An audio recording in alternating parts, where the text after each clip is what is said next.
This particular video is for anyone who, like me, has had retractive headgear, extraction and retractive headgear.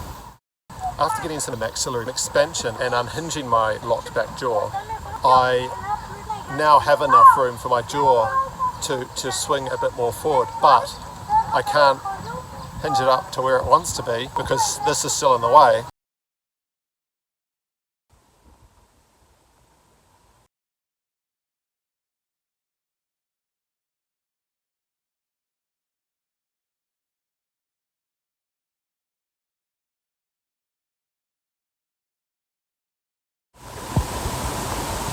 It's nice and relaxed just there, and that's where I have to jam it, and that's so tight all in there. And then jammed back, you realise how much stress you're under. You really want to be out here without that in the way. I was pulled back a long way. My orthodontist was trying to bring my maxilla back because he thought it stuck out too far.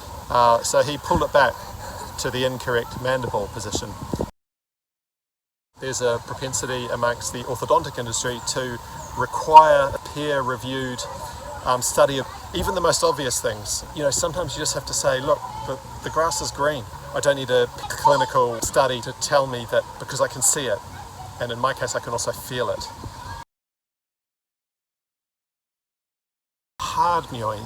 Now, I think that if you have a healthy face, you don't need to hard mew, you just need to mew, and that will happen naturally. I mean, mewing, after all, it's not a fad, it's something that hunter-gatherers were doing, as a matter of course, all day, every day. When they weren't mewing, they were chewing. Anyway, for people who don't have enough transverse growth, I think hard mewing is a really good way to get some projection.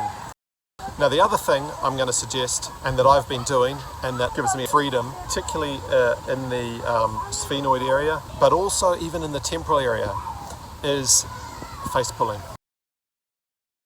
All around the palate, pulling out and up for the front part of the maxilla, and then there's also grabbing a towel and folding it over so it's quite strong, biting down on the back, and pulling up and out, and that's for the back of the maxilla. Here's your maxilla. Now here's your front teeth, if you will. Now here's the back of your maxilla. Your mandible is trying to swing forward, but it's been stopped by this. So by pulling your maxilla forward and up, this is allowed, do it in the right shape, this is allowed to hinge forward instead of being held back here. And that's really what we're trying to do. We're trying to get that swing of that mandible into the correct position, and that takes away all of the stress here. So for anyone who's had extractive orthodontics, and in particular anyone who's had retractive headgear, I highly recommend face pulling with hard mewing. Go gentle initially and step it up, and find where your body is telling you, your face is telling you, oh, that's okay, I'm really under stress here, I need to just rest for a bit, because you are actually breaking suture, or at least straining and trying to create bone growth that you've been denied. Okay, I hope you enjoyed that video. I try to offer some real value in these videos. I try to keep speak in terms that people can really visualize and understand. I'm certainly a very visual person. Please do subscribe if you haven't already. Bye for now.